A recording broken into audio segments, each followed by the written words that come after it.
महाराष्ट्राचे उपमुख्यमंत्री तथा वित्त व नियोजन मंत्री अजितदादा पवार यांच्या जयंतीनिमित्त राज्यभर छत्रपती शिवाजी महाराज राजस्व अभियान राबविण्यात येत असून या अभियानाच्या माध्यमातून महसूल विभागाच्या विविध सेवा अधिक पारदर्शक, गतिमान आणि नागरिकाभिमुख करण्यावर भर देण्यात येत आहे। या अभियानांतर्गत सातबारा उतारे, फेरफार नोंदी, वारस नोंद, ई-हक्क प्रणालीतील अर्ज, जमिनीच्या नोंदीतील त्रुटींची दुरुस्ती, महसूल वसुली, शासकीय जमिनींचे संरक्षण, अतिक्रमण प्रकरणांचा आढावा तसेच नागरिकांच्या महसुली तक्रारींचा तातडीने निपटारा करण्यासाठी विशेष मोहीम राबविण्यात येत आहे। जिल्हाधिकारी, उपविभागीय अधिकारी, तहसीलदार, मंडळ अधिकारी आणि तलाठी स्तरावरील अधिकारी गावागावात विशेष शिबिरे घेऊन नागरिकांना मार्गदर्शन करणार आहेत। या अभियानाच्या पार्श्वभूमीवर रविवार दिनांक 26 जुलै रोजी सिन्नर येथील ज्वालामाता लॉन्स येथे माजी कृषी मंत्री तथा सिन्नर मतदारसंघाचे आमदार माणिकराव कोकाटे यांच्या उपस्थितीत व तहसीलदार सुरेंद्र देशमुख यांच्या प्रयत्नाने जनता दरबाराचे आयोजन करण्यात आले आहे। या जनता दरबारात महसूल, कृषी, वीज, पाणी पुरवठा, रस्ते, सामाजिक न्याय, ग्रामविकास तसेच विविध शासकीय योजनांशी संबंधित नागरिकांच्या तक्रारी व मागण्या प्रत्यक्ष स्वीकारून संबंधित विभागाच्या अधिकाऱ्यांना त्यावर तातडीने कार्यवाही करण्याच्या सूचना दिल्या गेल्या। जनता दरबारामध्ये महसूल विभागासह विविध शासकीय विभागांचे अधिकारी उपस्थित राहून नागरिकांच्या प्रलंबित प्रकरणांचा आढावा घेतील। अनेक अर्जांचा जागेवरच निपटारा करण्याचा प्रयत्न करण्यात येणार असून उर्वरित प्रकरणांसाठी कालबद्ध कार्यवाहीचे नियोजन केले जाणार आहे। राजस्व अभियान आणि जनता दरबार या दोन्ही उपक्रमांमुळे शासन आणि नागरिक यांच्यातील संवाद अधिक प्रभावी होण्यास मदत होणार असून सर्वसामान्यांना शासकीय सेवा सुलभ, जलद आणि पारदर्शक पद्धतीने उपलब्ध करून देण्याच्या दृष्टीने हा महत्त्वपूर्ण उपक्रम मानला जात आहे। नागरिकांनी आवश्यक कागदपत्रांसह उपस्थित राहून या अभियानाचा व जनता दरबाराचा लाभ घ्यावा असे आवाहन प्रशासनाच्या वतीने करण्यात आले होते। त्यानुसार या अभियानास उदंड असा प्रतिसाद लाभलाय। यावेळी तहसीलदार सुरेंद्र देशमुख व आमदार माणिकराव कोकाटे यांनी आपली भूमिका स्पष्ट केली आहे। SN न्यूजसाठी सुजल शितोडेसह आदित्य हटकर। मित्रांनो, मागील काळातले जर काही महसूल विभागाचे महत्त्वाचे निर्णय जर सांगायचे ठरलं तर आकृषिक परवानगीची अट महसूल विभागाने आता रद्द केलेली आहे। कोणत्याही जमिनीचा आकृषिक वापर जर करायचा असेल तर आपल्याला फक्त नियोजन प्राधिकरणाची विकास परवानगी किंवा बांधकाम परवानगी या ठिकाणी घ्यावी लागते। त्या व्यतिरिक्त कुठलीही आकृषिक परवानगी घेण्याची आवश्यकता आता राहिलेली नाहीये। त्याचबरोबर आपल्याला दरवर्षी जो आकृषिक सारा भरावा लागत होता तो देखील शासनाने आता बंद केलेला आहे। आपल्याला फक्त एक वेळचं अधिमूल्य जे आहे ते अधिमूल्य आपल्याला भरायचं आहे। अधिमूल्याची गणना आपल्या क्षेत्रानुसार आणि जे काही सरकारी किंवा शासकीय मूल्यांकन त्या क्षेत्राचं आहे या पद्धतीने त्या अधिमूल्याची गणना केली जाते। जर आपलं क्षेत्र 1000 चौरस मीटरच्या आत असेल तर आपल्याला शासकीय मूल्यांकनाच्या 0.1%, 1000 ते 4000 चौरस मीटर असेल तर 0.25% आणि 4000 चौरस मीटर पेक्षा जास्त असेल तर 0.5% या पद्धतीने आपल्याला अधिमूल्य भरावं लागणार आहे। एकदा आपण अधिमूल्य भरल्यानंतर कुठलंही अधिमूल्य त्या ठिकाणी भरण्याची परत आवश्यकता राहणार नाही किंवा एनी टॅक्स आपल्याला भरावा लागणार नाही।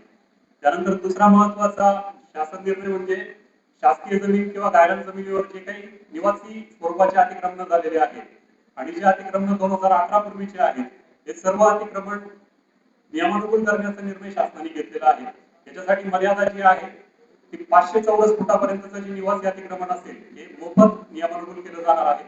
500 चौरस फूट ते 1500 चौरस फुटापर्यंतचं जे अतिक्रमण आहे ते शासकीय मूल्यांकनाच्या 10% रक्कम भरून केलं जाणार आहे आणि अपवादात्मक परिस्थितीमध्ये जर कुठं वाणिज्यिक अतिक्रमण असेल तर 1500 चौरस फुटापर्यंत 25% शासकीय अधिमूल्याची रक्कम भरून आपल्याला त्या ठिकाणी ते नियमानुकूल करण्यात येणार आहे। ज्या पात्र लाभार्थ्यांचे अतिक्रमण निवासी स्वरूपाचे आहेत त्या सर्वांना या ठिकाणी आवाहन करतो की आपण आपल्या ग्रामपंचायतीचे जे ग्रामसेवक आहेत त्यांच्याकडे विहित नमुन्यात अर्ज करावा। 2011 पूर्वीच्या अतिक्रमणाचा एक पुरावा आणि अलीकडच्या 1 वर्षातला पुरावा आपण त्या ठिकाणी देऊन आपलं अतिक्रमण नियमानुकूल करून घेण्यासाठी त्या ठिकाणी प्रयत्न करायचे आहेत। राज्याचे माजी उपमुख्यमंत्री अजितदादा पवार यांची जयंती साजरी करायला लागते। दोघांचाही वाढदिवस आणि जयंतीची तारीख ही एकच आहे। त्याचं निमित्त साधून आज जाणीवपूर्वक या ठिकाणी छत्रपती शिवाजी महाराज राजस्व समाधान शिबिर आणि आमसभा, जनता दरबार अशा प्रकारचं नियोजन सिन्नर तालुक्याच्या वतीने आपण केलेला आहे. व्यासपीठावर बसलेले सर्व सन्माननीय दोन्ही पक्षाचे पदाधिकारी, राष्ट्रवादी काँग्रेस, भारतीय जनता पक्ष, सरकारमध्ये काम करणारे आमचे तहसीलदार, व्हिडिओ, त्यांचे सर्व डिपार्टमेंटचे हेड, तालुक्याच्या कानाकोपऱ्यातून आलेले आमचे सर्व सहकारी बांधव, महिला भगिनी आणि माझ्या सहकारी मित्रांनो, आज या ठिकाणी स्टॉलला भेट देत असताना अनेक गोष्टी शासनाने या ठिकाणी सुरू केल्या आहेत. प्रामुख्याने या राज्याचे महसूल मंत्री चंद्रशेखर बावनकुळे यांना धन्यवाद दिले पाहिजे. त्यांनी खूप निर्णय या ठिकाणी घेतले सर्वसामान्यांच्या लोकांसाठी, जनतेसाठी. मोजणीचे असतील, शिवाराचे असतील, शेतसारा असेल किंवा मोजणी फी असेल, अनेक निर्णय असे सहजरित्या घेऊन टाकले की ज्यावेळेस सुटीपणा या ठिकाणी आलेला आहे. तत्रा अनेक शेतकऱ्यांना, अनेक आमच्या सहकारी कार्यकर्त्यांपर्यंत या योजना, हे निर्णय अद्याप या ठिकाणी पोहोचले नाही. आणि त्याचाच एक परिणाम म्हणून आज आपण कृषी विभागाच्या वतीने, महसूल विभागाच्या वतीने किंवा वेगवेगळ्या डिपार्टमेंटच्या वतीने, खात्याच्या वतीने ज्या राज्य सरकार योजना या ठिकाणी जाहीर करत आहे किंवा राज्य सरकारने जी योजना जाहीर केलेल्या आहेत त्या आपल्यापर्यंत पोहोचतात किंवा नाही, आणि पोहोचण्यासाठी यंत्रणा कमी पडते का, यासाठी हा जनता दरबार किंवा आमसभा आपण आयोजित केली. मी तर तुम्हाला मनापासून सांगेल की बऱ्याचशा योजना अशा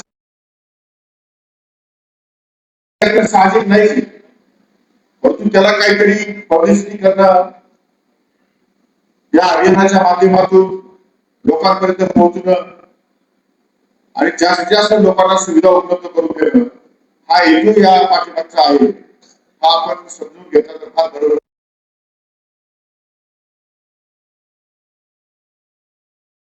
बऱ्याचशा नवीन संकल्पना राज्य सरकारने या ठिकाणी प्रोड्यूस केलेल्या वेगवेगळ्या विभागामार्फत.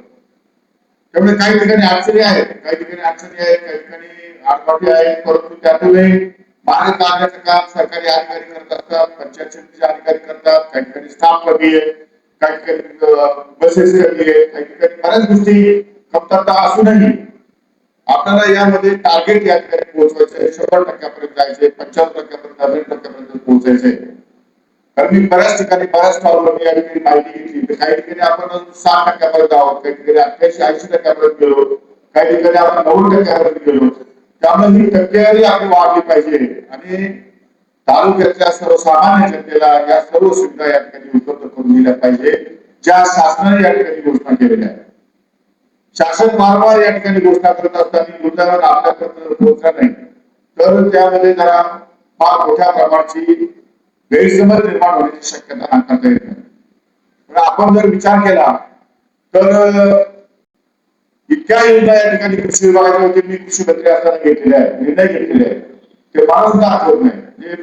म्हणजे आज जवळपास कृषी विभागाच्या वतीने आपण 1000 ट्रॅक्टर या ठिकाणी वितरित केलेले. आणखी किती ट्रॅक्टर वितरित केले तर मागच्या दिवाळीच्या वेळेस मला असं कळलं की ट्रॅक्टर शिल्लक राहिलेली शोरूममध्ये. म्हणजे अशा प्रकारे शेतकऱ्यांची या ठिकाणी मागणी आली, अवजारांसाठी शेतकरी मागणी करतायत. जे जागरूक शेतकरी आहेत, ज्यांना माहिती आहे, ज्यांना कळतं, ते शेतकरी याचा फायदा घ्यायचा प्रयत्न करतात, पण ते जागरूक नाही, ज्यांना कल्पना नाही, ज्यांना आमदानीची माहिती नाही, असे अनेक शेतकरी अजून कानाकोपऱ्यामध्ये आहेत की ज्यांच्यापर्यंत ह्या योजना पोहोचवणं आवश्यक आहे.